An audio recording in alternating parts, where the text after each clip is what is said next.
right. So, I'm really nervous. Yeah, friends and family, thank you so much for putting up with me for the last 3.5 years and being supportive. Special shout out to the professors over in Scotland for putting up with the two of us, giggling in every single one of your classes. I would apologize, but I'm not going to because it was a good time. Thanks for all of the time that you've spent investing in us along this journey. It's been a wild 3 years. Also, shout out to my family and Abigail and Thomas for putting up with me, and Brian and Alex, because wouldn't have made it through without both of you guys.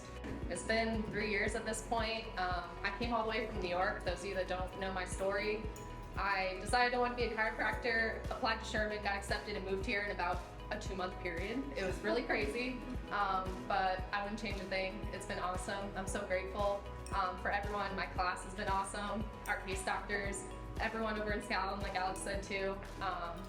It's really, all the pieces really do fit together at the end. And I'm just super excited, super confident to be going out, serving the community and stuff. So here's to everyone at Sherman.